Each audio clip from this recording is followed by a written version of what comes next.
So my name is Jesse Biroscak, and I'm one of the captains of Code for San Francisco. Here we have a water and social justice panel with all stars. We've got Tiffani Bell from Detroit Water Project. The human utility now. Great, congratulations, rebranding. We have Deb Sherwin from WaterSmart, and we have Tom Ferguson from Imagine H2O. So if you don't mind, would you give us just a 30-second to 2-minute who you are, what you do, stuff like that?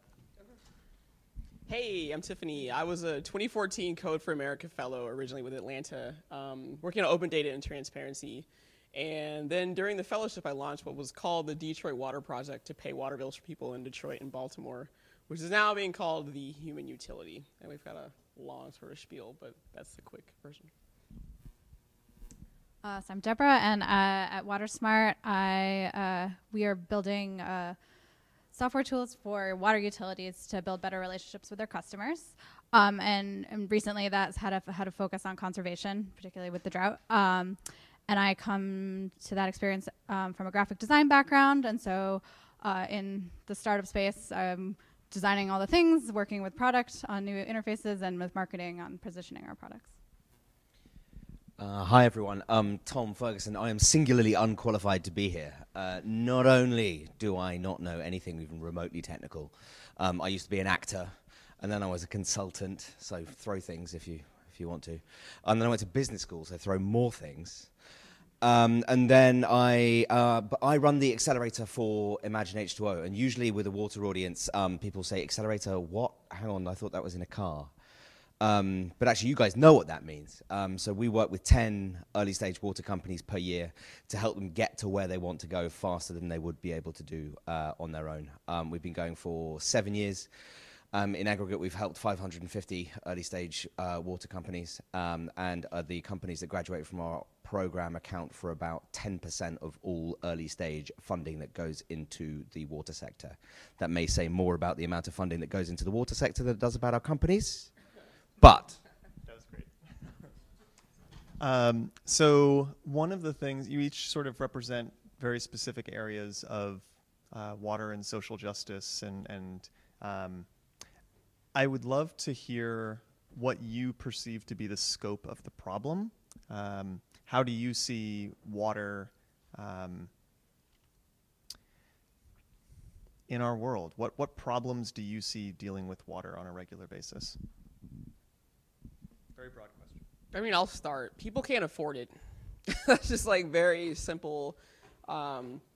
People in very specific locales can't afford it, and it's not a new problem. I mean, I read a ton of papers about like what we do as far as like, utility issues and policy and stuff like that. And there are papers that are older than I am. Like I was born in '85, and I pulled up papers from like '77, '78, and like, oh wait.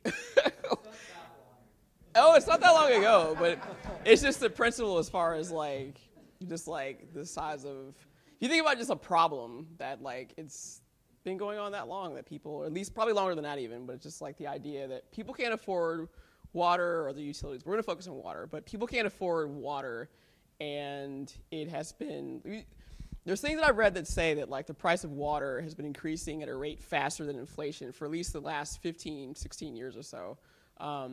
And you see it, like just through scraping and just being kind of sketchy in different ways. We were able to pull a bunch of utility data from our Detroit water customers. I mean, their billing software is terrible. We were able to get like just like plain text information about people's billing histories from like 2007, which I assume that's when they bought the software. But you can just see the price increases from water, but then also sewer rates. And it's kind of interesting just to watch the jumps. And it's been consistent every single year at a certain point in the year they raise the prices. And so, I mean, you all have a different like angle on it. But for me, it's just a matter of like regular people can't afford their water bills. And the stats for the United States, at least, is 40 million people have problems affording their utility bills.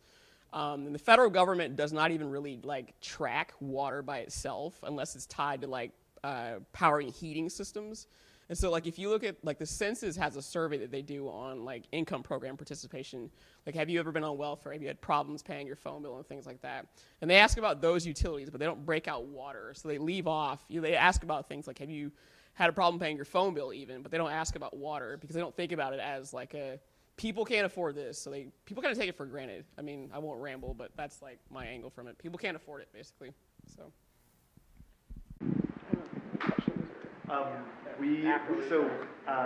We are absolutely going to do questions. I have basically 3 more questions that they'll go into, and then we'll open it up and we'll have a hopefully interesting back and forth. So I think sort of maybe from the utilities perspective, which like I mean, how many people feel like they have a personal relationship with their utility? Probably not many people. Like you know, they're not necessarily making huge profits off of the rates going up. They're just barely trying to keep the lights on, and they don't have a good way of having sort of a two-way conversation with their customers about why this is happening or what infrastructure projects are coming due. You know, the pipes are 100 years old. You can't just wait forever and just hope the next guy who gets elected to the water board is going to take care of it for you. So they are struggling to make the case to cover their costs without seeming really insensitive.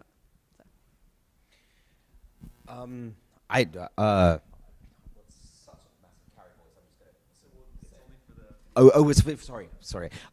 Yeah, so, wow, this is a really big question. So the first thing I will say is that in California, richest state in the richest country, 300,000 people don't have access to clean drinking water today, which is crazy.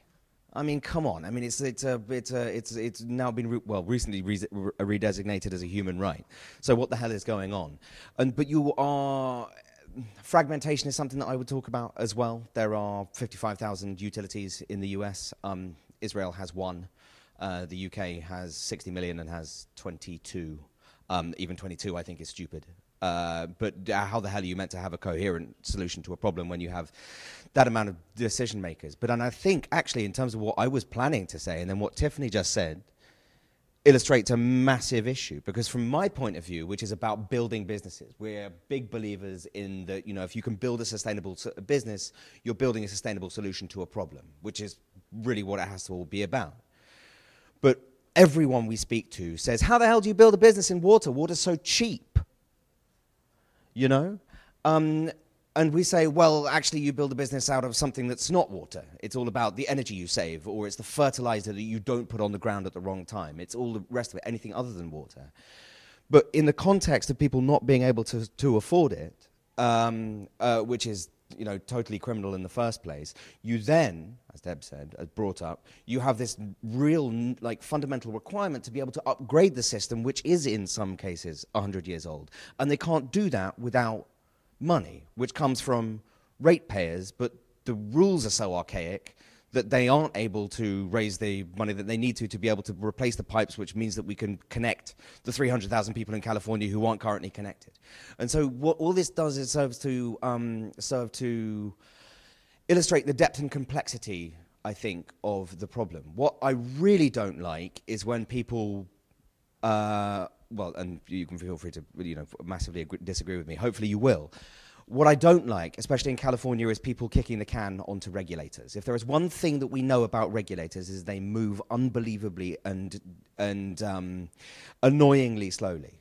We cannot rely on them to put the building blocks in place to solve this problem. So we really need to focus on what can happen today. And our thesis is that the first thing that needs to happen is data needs to be put into the system. We really need to understand exactly what is going on within the water network yesterday and not 5 years ago, which is the norm at the moment. Thank you all. So my questions are generally, I am not a water expert. My questions are general questions, and we have very different representatives here of people thinking about water. You mentioned different problems. Those kind of all come back to the point of it sucks for the end user. And I wonder how you feel that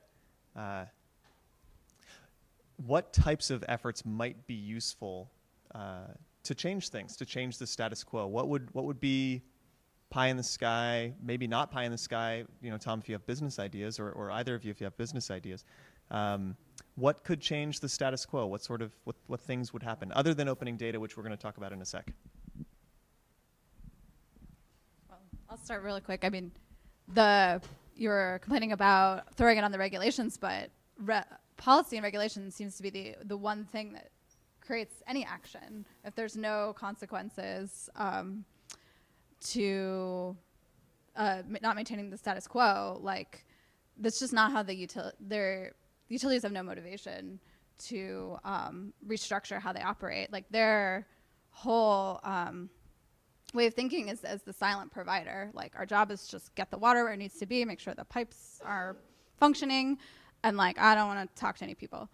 So like, pushing them beyond that to like, it's just so out of their comfort zone that like, you kind of need the hammer to come down a little bit. Like, you're going to lose your job if you don't do this. And that's like the only thing that really wakes them up. Yeah, I mean, I would agree with that as far as like,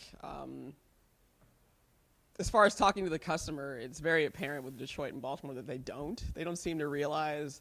And you figure if you just like listen to the news, you'll know that like Detroit is, as far as poverty rates goes, they have the highest poverty rate of any city in the United States, and then it's totally high unemployment. But they don't really seem to know that in the utility company, just kind of like how they operate as far as like shutting people off who literally don't have the money to pay the bills, that are just like, $200-300 a month. They have some of the highest water rates in the country. And actually, looking at some of the data that we have, it's actually the sewer rates that get people, but they shut people off. You shut the water off for the sewer bill not being paid. I mean, that's one of the things we want to try to do more of, just like put policy in place versus just kind of like, there are other groups that used to be kind of similarly named to us that kind of like protested and things like that, but they didn't seem to have like a policy arm.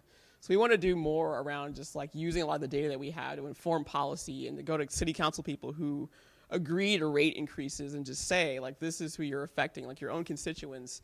We have like a heat map, for example, that we were planning to show off that has like every person that's ever applied to our program, and like we now have we now know how much they actually owed and things like that. But taking that to their city council people and saying, this is your constituency and you voted for these rate increases. Why would you do that when you have like most of your district people can't afford water? But then also, just like the policy thing is really important. So I would agree with that. And to clarify, I wasn't saying at all that the policy thing isn't important. No. All I'm saying is that it takes, like, this is a problem whose urgency, like, I think us compared to you, or you see it up front probably every day of exactly how urgent this problem is. This isn't something that's happening in 10 years or 5 years or 2 years. It's happening now. I think one of the really frightening things, and if you're talking about what's going to overturn the apple cart, whenever you've seen any kind of policy change, basically wholesale policy change, what really is usually the precursor to it, and it is horrible to say, is a disaster. And we've had one really major national one in Flint. The next one, which is coming up, is going to be the level of lead in the public school system.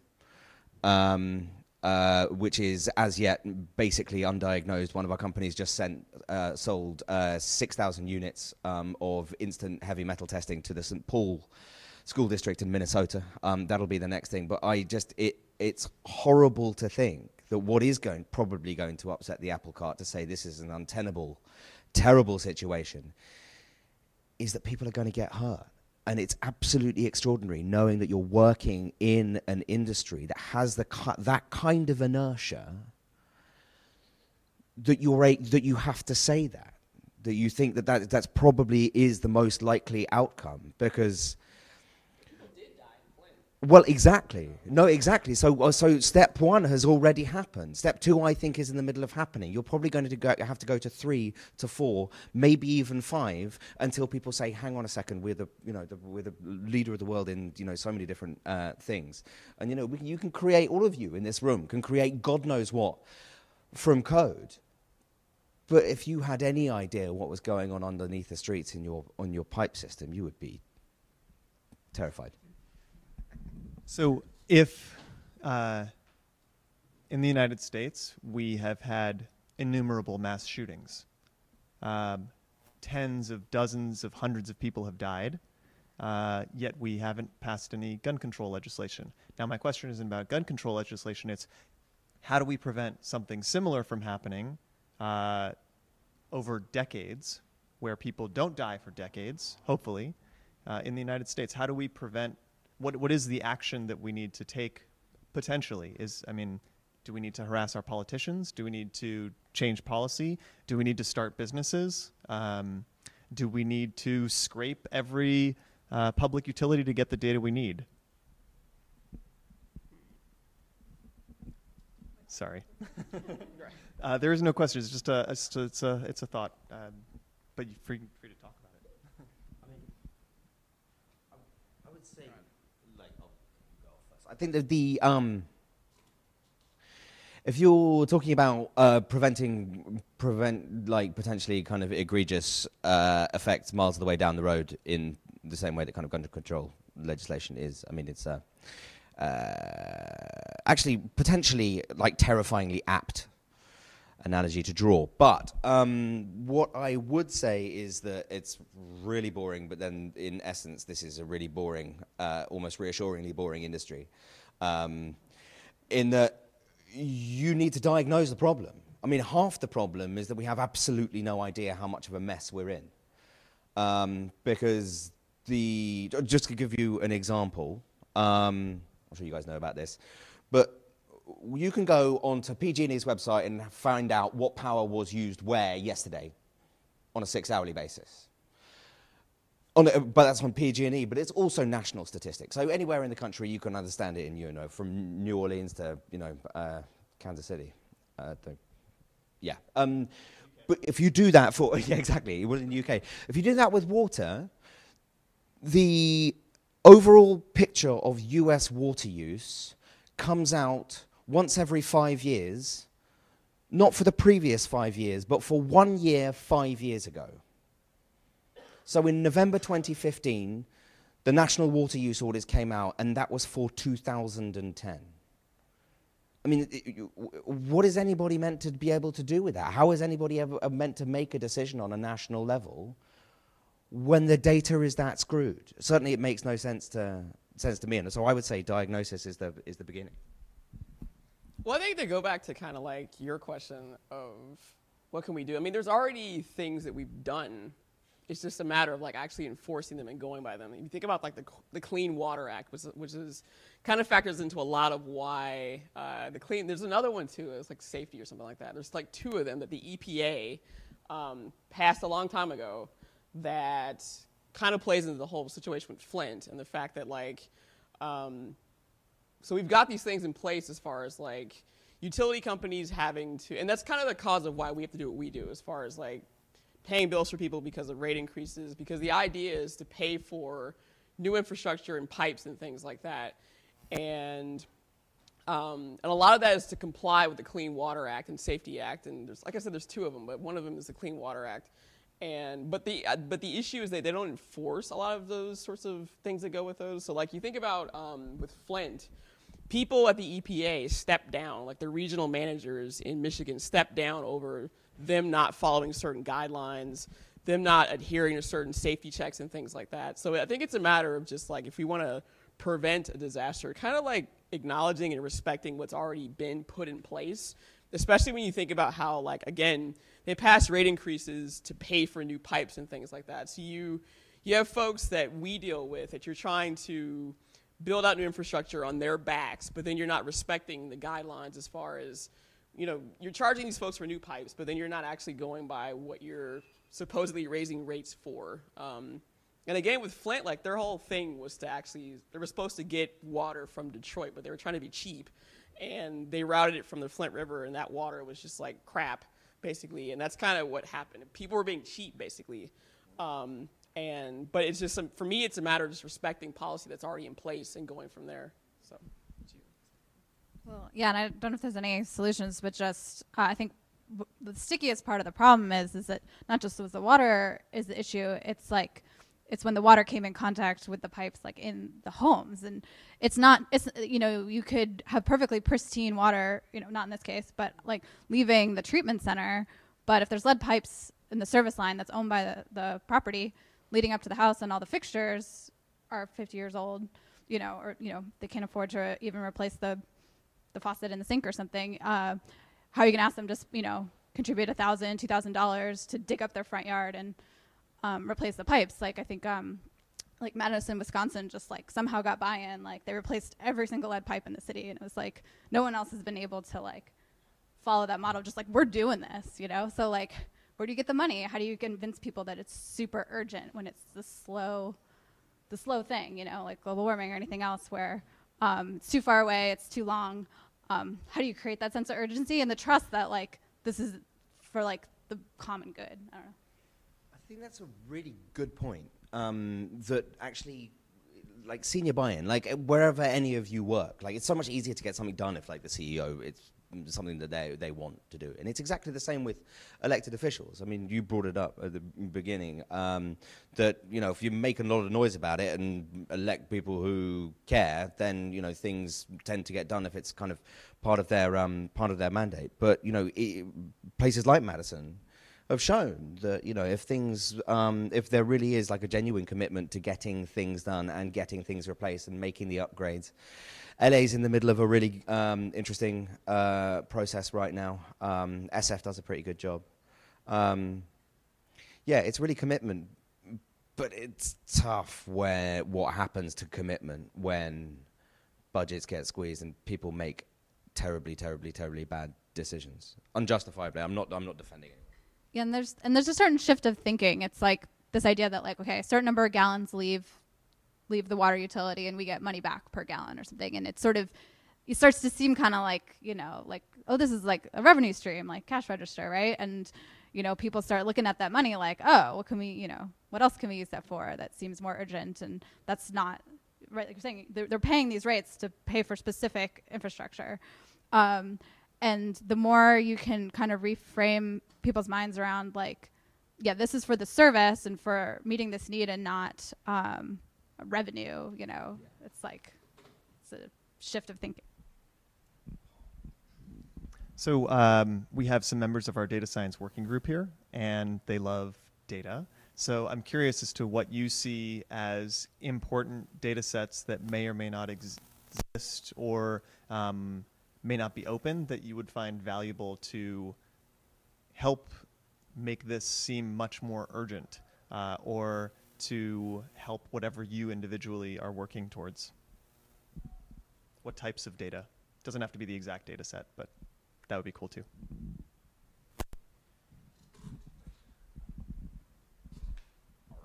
For us, we care about early stage companies coming through.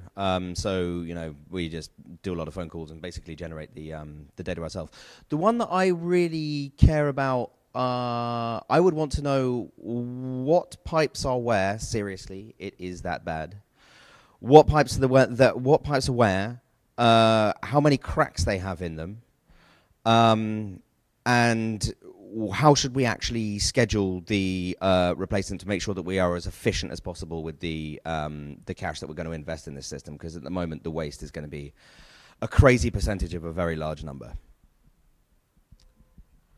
I'm struggling right in the moment to think of something that I would want to be totally open, but I would want the utility, which is often a municipal agency, most often, to have more access to more information about their customers. That there's so much proactive they could do if they just didn't treat everyone as a monolithic person they send a bill to and try to get money back from. There's a lot of ways to know very easily if someone might be struggling to pay their bill. They're already in another program or credit scores or things like that. That's not information that's hard to come by, and obviously you'd want to manage privacy issues. But I would want them to have a better picture of who these people are. Yeah, I mean, I'm thinking more about our work. We have, like you were mentioning, like just the entire billing history of a person. So we can tell just through certain signals, like this person is struggling. And it's funny to talk to the utilities because they claim to not have any concept of how to do that. But it's just like, well, if they're paying 3 days in a row with 3 different payment methods and they're still not paying the entire bill, that's kind of like a signal. And it's a very easy, no math background needed to discern that. But I mean, for our work, it's a matter of like pinpointing people and triaging. So I would like to see more around kind of what you were hinting at, which is like different agencies. So part of my fellowship was just seeing how siloed certain agencies were, and they don't work together, and they could care less about, oh, this person is doing something similar. We'll just duplicate, and I'll get credit for it, that kind of thing. But in the case of Detroit, we have the utility data already, but just being able to get, without having to scrape everything to death, getting data about the age of houses, for example, getting information about, well, we actually have this, so property transfers, someone's income, and then I wish the census from just the U.S. itself was more frequent than every 10 years. I mean, they do like other little intermediate sorts of things, but it still doesn't end up being as useful as you would think it would be. But I think that's kind of where I am now. And especially like, what would be useful is maybe employment data even too. Like a utility company crossing their billing history with like employment histories, and not even like a credit report, but just like, you know, this census tract, here's who's employed, here's who isn't, and then this is our customer, and then just seeing kind of how that goes. And we're trying to get at stuff like that, but it's just not as precise as I would like for it to be. So, thank you all. I'd love to not monopolize and open up the floor to questions. Deborah, did you have a question? I'm going to repeat the question after you say it. So the question is, how expensive is it in Detroit for a family to pay a water bill, say a family of 4? And then what is the situation in Detroit? Do people, whether they're renters or owners, regardless, pay their water bill, or is it just on the property owner or just on the renter and occupant? So the average bill is supposed to be about $80 a month, and that's combining sewer and water. And the water is, of course, cheaper than the sewer is. But what we see is people coming through with months and months of just like not having paid, or not having paid at all, or just portions of their bills. So the average person that applies comes to us with like at least $500 that they owe, and that's of course months of buildup. And as far as who's responsible, it varies, because some people, their landlord actually went and said it's going to be in your name, basically. In other situations, they didn't do that, so the landlord is still on the hook for it. But either way, technically the landlord is still on the hook for it either way, because you'll have, and this has happened for a lot of people, you'll have a landlord where they've said, like, this is your bill, this is your responsibility, and it's in the lease or some other contract that they've had, but ultimately it's their property. So if they have someone that moves in that doesn't pay the bill, they're on the hook for it. So this is where you start having people where the water bill gets rolled into their property taxes and they lose their house because they rented it out to someone who didn't pay the bill. So I dealt with a lady the other day where like her granddaughter stayed at the house and she ran up the bill and then moved out. And so her grandmother, it's terrible to do that to your grandmother, but like she's left with the bill from her granddaughter, but she's on the hook for that basically. And that happens, and that's the same in Baltimore as well. It's the same sort of thing. And you can be on the hook for the bill just because it's your property basically. And it's the same thing too, like if Detroit is trying to move more people in, so they have the whole like distressed properties thing you can buy from the actual city itself, but part of buying that is assuming debt from that property. So if somebody else who lived there before had a water bill that was crazy, you're buying that too as part of your bill. So it's kind of like, it's crappy in that way. Yes, and I'm just going to pass the mic around because that's easier than repeating the question. So I'm curious to know, in the case where someone can't pay their water bill, if we could help accumulate evidence to say that this is obvious, this person can't pay their water bill, what does that, how much leeway does some random bureaucrat at the water district have to actually say, okay, this person can't pay their bill, we'll write it off? Is there a infrastructure in place to establish that? Can we plug into an existing mechanism? Yeah, I mean, so I guess your question is what kind of leeway do people have? Just to repeat again, what kind of leeway do people at the water company have to write off bills and that kind of thing? They have a lot of leeway. If you read the utility company regulations in Michigan and wherever else, like shutoffs, for example, are discretionary. They don't have to do that, but they do it just to get people to come to the office and make payment plans, which also don't work for a lot of people.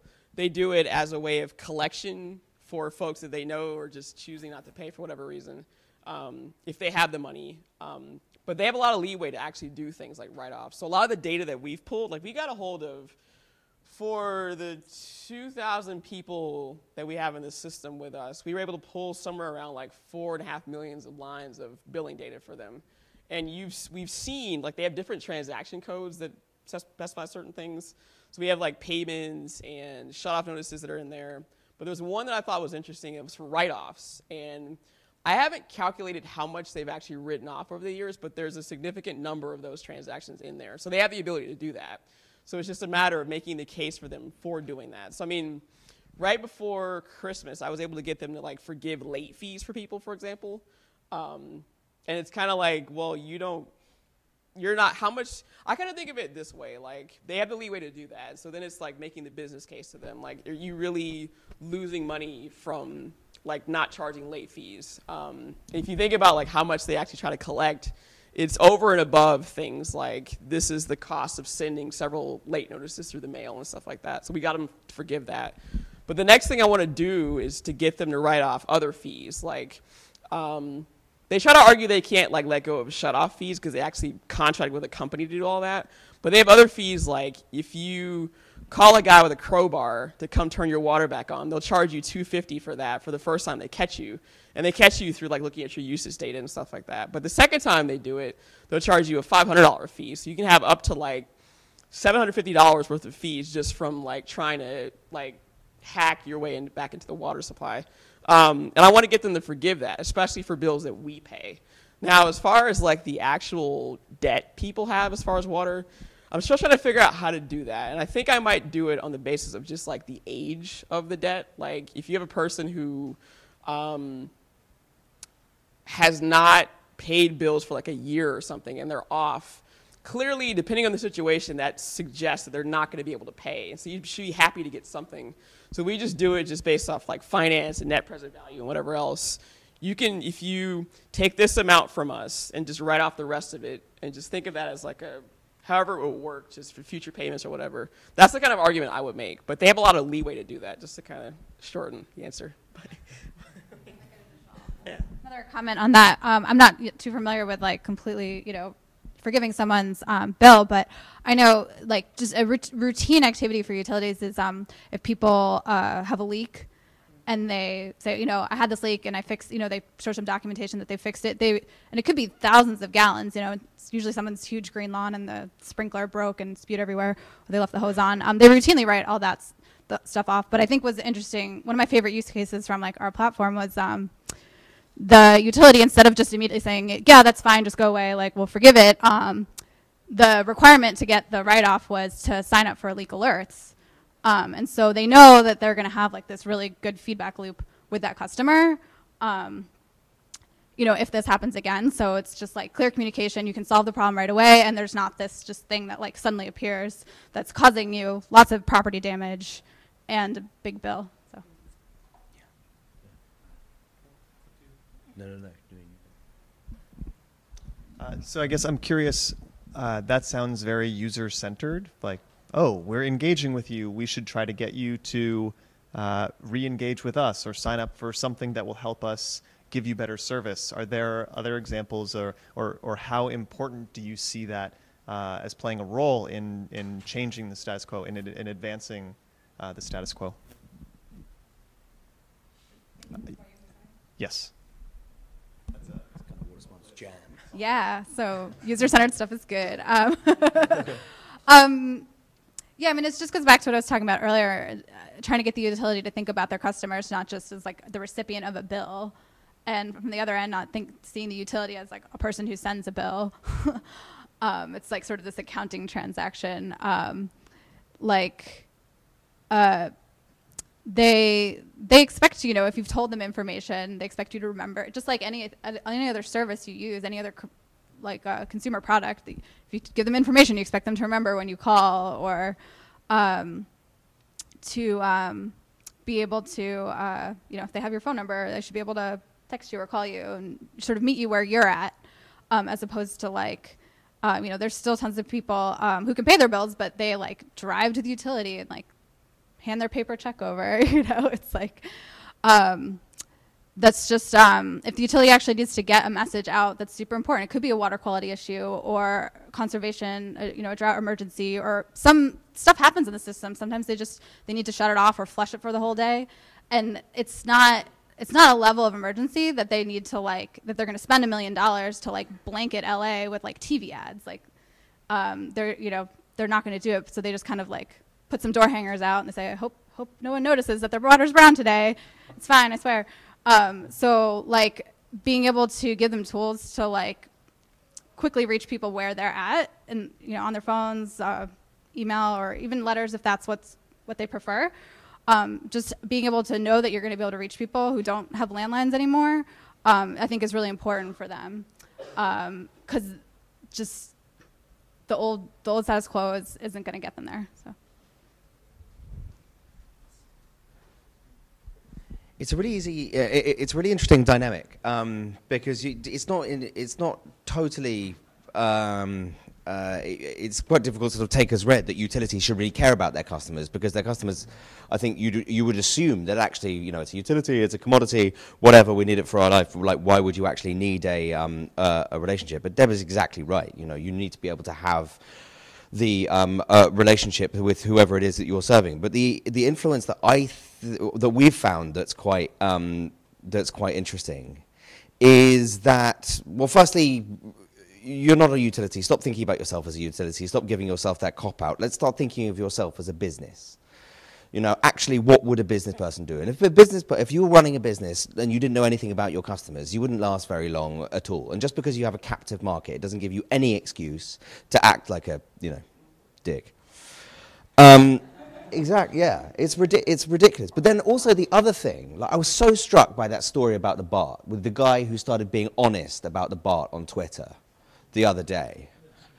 Because it was like, hang on a second, this is so interesting. Because basically, BART sucks, right? Like, it's terrible. Run the account, and he was like, look, this is terrible. We've got a massive debt of, technical debt, like investment debt, like all the rest of it. If you tell me what your problem is, I'm a human. I'm going to sympathize. I get it. You're running a difficult service under conditions that the infrastructure wasn't built for. And it's exactly the same with the utilities. But the second order effect, is the last thing I would sort of say on this, is that utilities need to be able to deliver their product at the lowest possible cost, and that, at the heart of it, takes talent. Right? You need to have the people within the utilities that can make the changes and execute in the way that you absolutely have them to. And nobody wants to go and work for something. If you were to go one of your mates and say, "Oh, I just got a job at BART," no one's going to be like, "Sick, that's great." They're going to be like, "Oh, mate, that sucks. You're all right." And nobody wants to feel like that, right? Whereas if you're, whether it's a Detroit utility or a utility anywhere, if you can start communicating to your customers and suddenly they're like, well, shit, I feel as if I've got a relationship with these people. This is super cool. Then people are like, well, actually, maybe this is not a bad place to go and work and deploy like my talents. Because another reason why water's really scary. Enjoy turning your tap on later. Is that 70% of the people that run the water industry are going to retire in the next 10 years. How's that for a succession plan? I mean, Jesus. And so, actually, there are loads of things to recommend it, especially with people coming out of the military. There's an element of public service. It requires organizational skills. There's something very tactical and physical about it that you can easily draw the line between it. Like, there are people that can fill these roles, but until utilities start thinking like businesses, succession plans, like the importance of your brand, the importance of your own interior culture, some of these places are the most depressing spaces that you've ever been walking into. It's a fascinating idea of utilities having to progress their own thinking about their own organizations in order to be able to solve the problems in the future. Yeah, that's good. I just want to toss out that SF Water does a great job of marketing themselves. If you've ever seen their ads on the buses, they are very funny. Oh, excuse me. They also have a really great tour you can take for free. I think they're still doing it. It's really good. And yeah, I mean, if you've got a free morning, which I know all of us do, it's really cool, and they take you around, and hopefully you get to stay extra long at the treatment plant because I just learned so much stuff. It's great.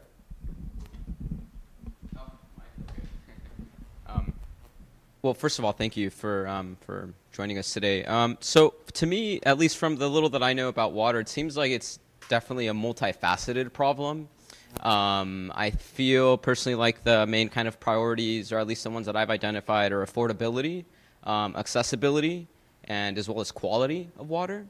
And it also seems like to address each one of these facets, like there's efficiencies in addressing all of these facets at once, right? In the sense of, like, let's say economies of scale, if we are both conserving water as well as purifying it while we're conserving it, as well as helping those that kind of need a hand up in affording it. Like, is there any kind of initiative or any kind of work that's being done that you guys have seen that is bringing all of these, like, multifaceted problems, that's bringing solutions or grouping solutions to this multifaceted problem?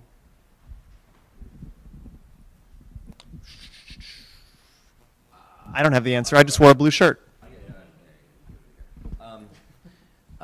No.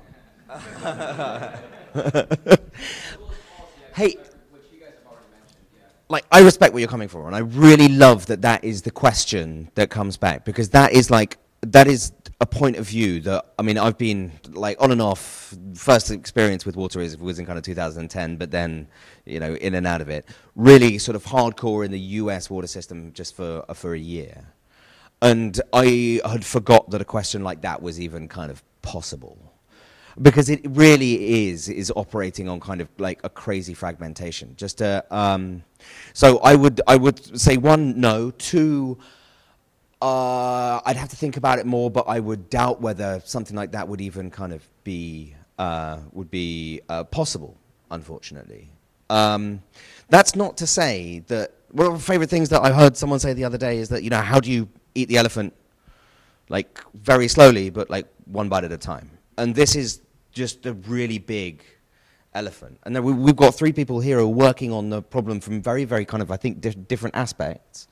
But it just shows you how actually ubiquitous an issue kind of in our lives it is. But I frankly think that people within this industry should be thinking more along, you know, those lines than, well, we've said the word silo quite a lot. Than in the kind of the siloed way as well. So I just think, you know, this room being able to attack it from the point of view that you attack problems in your kind of professional lives would be enormously helpful.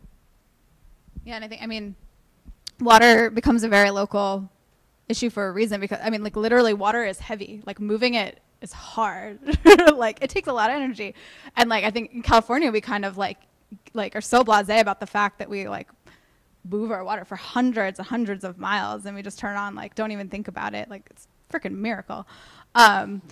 But yeah, I mean, it's like there's no real easy way to, like, it'd be great, you know, if we could redistribute and everyone had what they needed. You know, if some area, you know, up in the Northeast, they've got tons of it, Great Lakes, you know, ship it over here. Like, you just can't practically do. They can't ship it like a bunch of widgets in a Walmart truck, you know. So you have to really, I think, tailor some of the solutions to the situation. You know, what is a responsible way of using water in California is going to look different than, you know, in South Carolina, and it depends on the weather patterns and that may change from year to year. You know, we've had drought in both places actually. It's not unique to here. So as much as we want to, like, share best practices, I think like having respect for, like, the local situation is really important. To know, like, what does responsible mean for here? Can I have just a follow-up question? Sure. Like, one of the things that I've considered, for instance, that I don't think I'm. Well, it's for recording. It is. Okay, sorry. So one of the things that I've considered that could help to kind of unify the front, let's say, is like the use of municipal bonds, right, at a local level. Whereas like we might use a municipal bond to build roads or something like that, but why can't we also implement some kind of municipal bond financing mechanism for like retrofitting, for also like, working on plumbing, doing like rainwater harvesting, like, kind of really taking like a somewhat of an aggregated approach to these solutions. And because I really think it starts at the community level and then it scales up to maybe the city level. So have you guys ever heard of any sort of like financing mechanism from like a government, like a muni bond or something along those lines?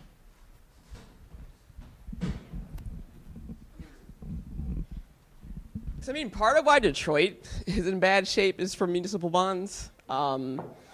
They weren't doing smart things like that with them, but there's been efforts to pay for things like pipes and retrofitting. When you have Goldman Sachs that says, hey, here's a derivative, like do this with it, and then they're like, oh yeah, we'll do that. And then you find out that, if you look at like Detroit Water Department's financial statements, for example, you look at what they're paying for, a lot of it's debt servicing. So it's like, how do you get people that are in municipal finance, as far as the water department, to use municipal bonds intelligently? I mean, that's kind of my response to that question. Like, there's been use of bonds already, and that's part of the problem. So, I mean, so they're not doing smart things with them. Yeah, so. Just to add to that, I'm going to do my official pitch for like why conservation should happen all the time. The next time, I mean, because yeah, I mean, financing any large infrastructure project, you're going to need a bond, and the more you can put those bonds towards the replacement and the upgrades, and less towards just like, oh shit, we need a new reservoir because we have no water, or a lot of in areas that are growing in population very quickly. You want to be able to delay or downsize whatever that next big storage project is, or trying to import some other source of water, so you can really focus on improving what you have. So even it's raining right now, it might be raining, but you have to think very beyond next winter, next summer, towards that kind of planning financially. Yeah, I mean, totally agree with obviously what's just been said. Yeah, municipal bonds, big one. I think it was 7.6 billion in California last year. Actually, one of the issues is that everybody wants to spend it on something big, so something that Jerry Brown can put his name on.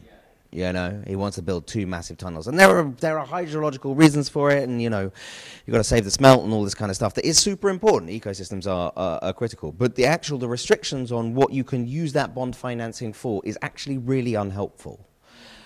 Because you can't use it, for example, for any kind of sort of home efficiency system. If you wanted to put, like there's one company we work with called Nexus E-Water, which is essentially a grey water recycling. So whatever comes out of your dishwasher and comes out of your washing machine, you can mix it up in a box, essentially, and then water your garden with it. Reduces your home footprint by 70%.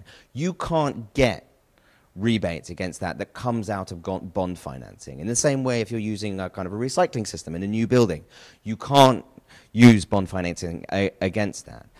And I think that's within utilities, like paying for the massive capex projects is like, okay, fine, we've gone to do this. That's actually really not the problem. The problem in most utilities is they're facing a new normal where the delivery of water is the source of their income. It's linked. So when people become more efficient at using water, we've become 6.7% more efficient at using water. And by doing their job, they're getting 26.7% less revenue. It's a one-to-one relationship. And so what's scarce is not capital, like for big stuff. What's scarce is operating expenditure. So your ability to, really understand exactly, like, where am I going to fix next within the sewers? Like, how do I understand where the sewer is going to be blocked next? How do I understand where the most vulnerable water main is? Because you can't use the most freely available financing at the place where it's kind of most immediate. So it's this weird quandary that's kind of going on. But we're working to solve that. Has there been any innovation in terms of incentive structures for water utilities then? Like kind of really So the perverse is in place in California. Does anyone know was it Prop 218? Yeah. Does anyone know? Does that mean anything to anyone? So, cool. Wait, do you want to explain it? No, because I don't get it. We spent like a whole lunch hour at my company trying to understand. The idea of like a tiered rate structure that is that sorry, let me back up a second. So your basic costs for the lowest tier, basic needs are covered for cheap costs, and then unlike other things that you buy in volume and get cheaper, it actually gets more expensive as it goes up, because it's like, this is discretionary use, it's not necessary, and it encourages people to conserve, because that extra several hundred gallons to water your golf course is going to hurt, but that has actually been some of those rates have been struck down as like illegal, because the quote most fair way to charge for those rates is to just do it that it has to directly relate to the cost of supplying it. So unless you can make the case that the highest user, a really detailed case about how those highest users are forcing you to get that new supply that's X amount dollars more expensive, you can't like arbitrarily charge them more. So it's totally backwards, because you want to be able to incentivize, use the price structure to give the price signal to incentivize behavior, and be able to cover the most needy at the most basic level. So I mean, like the people who are... That's why Michigan can't do stuff like that. They have the same kind of thing. Like, they can't charge differently for people. The people who are suing the city, the city is like, broke or whatever. I mean, cities all over the country are broke, and there's these like rich dudes with big lawns who are like, you can't charge me for extra for watering this because it's not. Yeah, so it's just like, it's like real. I mean, and no one's really gone after it to, like, no one's really gonna be the dick who's like, those needy people should pay as much as I do. Like, I mean, but you wait. So it's just kind of weird that stuff like that can exist, when in fact you want to design the structures so they cover the actual cost of the basic service, and then beyond that is, if you want to pay for it, you got to pay for it. It's really kind of amazingly dumb, right? Like the cost of delivery, like compared to what? And hang on a second. So if we can only do it to the cost of delivery and we can't upgrade the system, and then it breaks, and we've got to spend, what are the numbers that they're throwing around in Michigan at the moment? Like, is it 8.3 billion at the moment? That's the idea. Yeah, exactly. Like, so 8.3 billion. What? So suddenly that is now the cost of delivering water. So you're going to be able to like. I mean, it's like it's almost as if people can't like project forward revenues, and you could like throw a stone in the finance department of literally anybody, any utility. They could work out a better system that we have at the moment. But nobody. Well, it's a different thing. Nobody shows up to elections about these kind of things, and so dumb stuff like this happens. Nobody does midterm elections.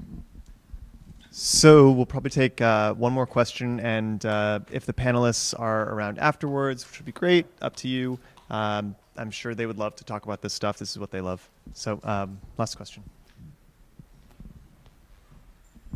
Yeah, my question is just about something y'all mentioned very briefly, so it may not be that significant, but you had said how this annual water audit or census that happens every 5 years, and it's only for a 1 year period, and it's not published for like 5 years after that.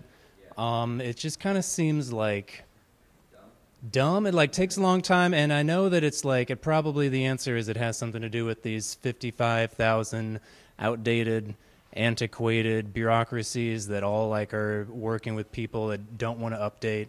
But it seems like between 2010 and 2015, there's so much that has happened with data, and like, for it to be relevant and actionable, it needs to be current. So it's like, it seems like, I mean, there's a lot of people that are really talented with manipulating data in this room. It seems like that's a problem that if they took all this data, they could probably see it as something that could be delivered in less than 5 years. So I'm just wondering, like, what's keeping that from happening? It sounds like they need to attract more talent to the water companies.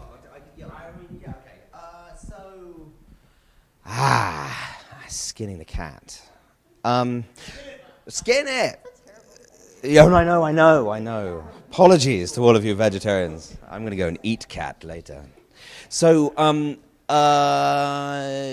all sorts of reasons. If you run a crappy organization, and apologies to everybody who works in a utility, if you run a crappy organization, you do not want other people finding out how crappy you are.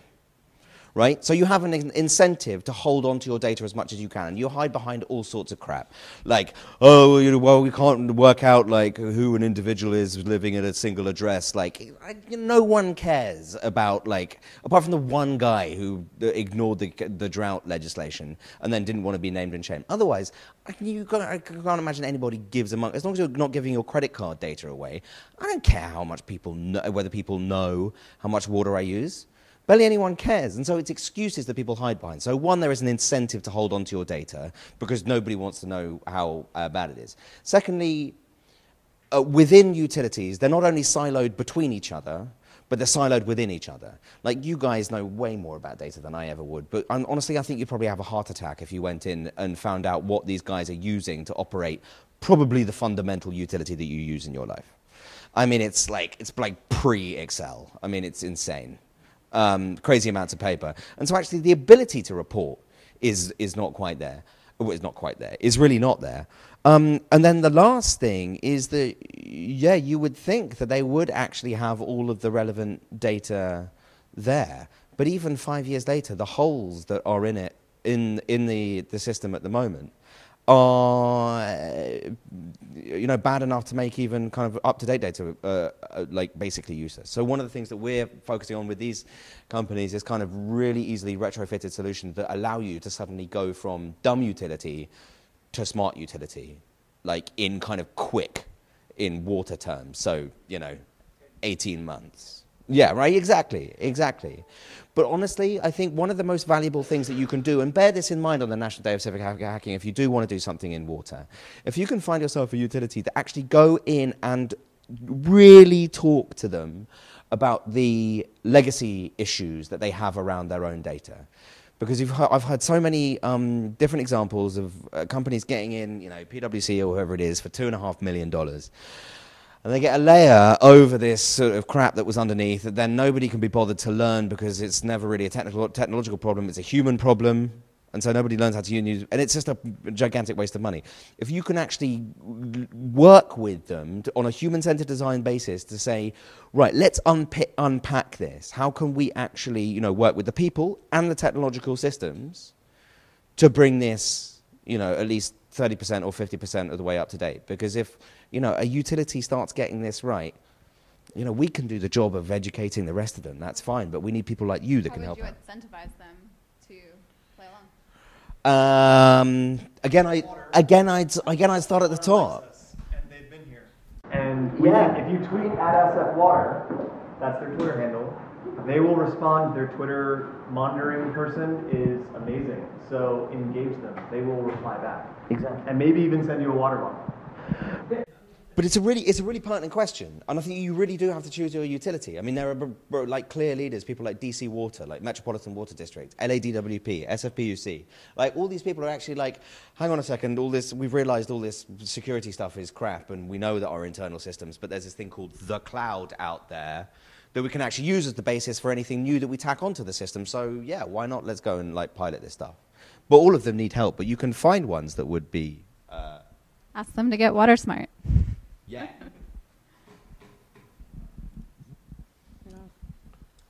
Cool. So let's give our panelists a round of applause.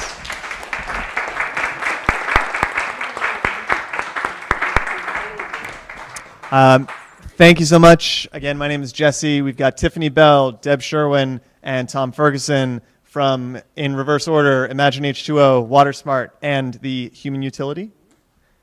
Thank you so much. This is a Code for San Francisco production or something like that.